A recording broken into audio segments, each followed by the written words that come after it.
On February 25th, 2019, Portage City Council voted to remove question period from its council meetings. I was in that room. I served as the youth city councilor. I sat at the table, but I did not have the authority to vote. The following elected officials did. Every voting member listed here voted to remove question period.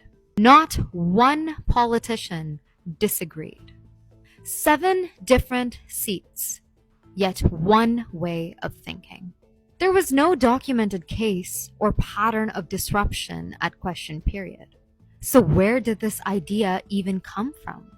On November 13th, 2018, Mr. James Kostuchuk, who was not a councillor, who has never attended city council meetings regularly, asked a question, ironically during question period, if council would consider eliminating question period. Any other questions from the gallery? Mr. Kostuchuk? Good evening. My name is James Kostuchuk. This is my first time asking a question. Question period extends the working day of everyone at this table.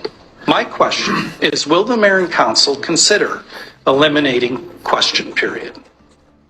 And the answer to that is yes, we will, yes, we will, yes, we will. For no good reason.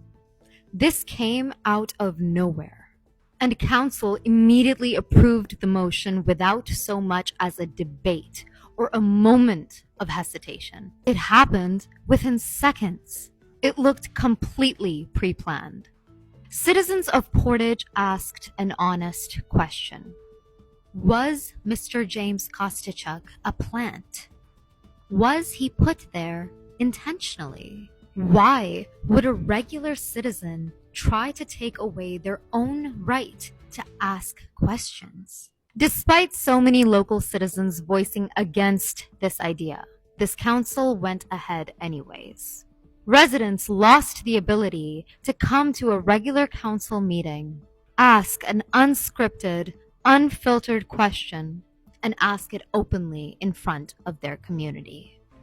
There is a difference between being allowed to speak as a pre-approved delegate and having the right to ask an unfiltered public question in a public setting. Agreement is easy. Every government is comfortable with the people who support it. The real test is what happens when someone disagrees. Which reminds me of a post I read by the mayor of Portage, Prairie. One thing I've learned in local government is that communities are full of ideas. Some of the best conversations I've had as mayor have not happened in formal meetings. They happen in coffee shops, arenas, grocery store aisles, events, and random conversations around town. It's easy to be critical, but progress comes from being willing to sit at the table together and disagree respectfully. I really like that line. Progress comes from people being willing to sit at the table together and disagree respectfully. Despite saying the right things, Portage City Council is now requesting the province to grant them the power to ban citizens from council meetings. Banning question period was not enough. Now we want to ban citizens from council meetings entirely. So where is that table where residents can disagree? Why praise public dialogue while closing down the places where they happen? Is that not a contradiction? What documented problem in Portage justifies asking to ban citizens?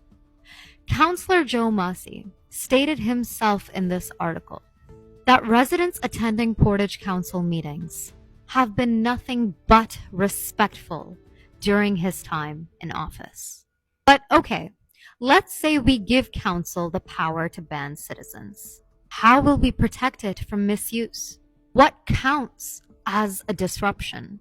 Threats and interruptions are obvious, but words like disrespectful or disruptive are much more subjective. What happens when you disagree with a politician's perspective and get labeled disrespectful? What happens when you suggest a different priority and get labeled disruptive? Could the politician being criticized be the one to initiate the ban? Even Manitoba's court ruled that this was crossing the line. A municipality can remove someone who is behaving improperly at a meeting, but under the law, it cannot impose a ban preventing that person from future attendance. The judge wrote that the authority for a banning power could not be found in the Municipal Act. The reality is that public dialogue cannot depend on running into the mayor in a coffee shop or at a grocery store.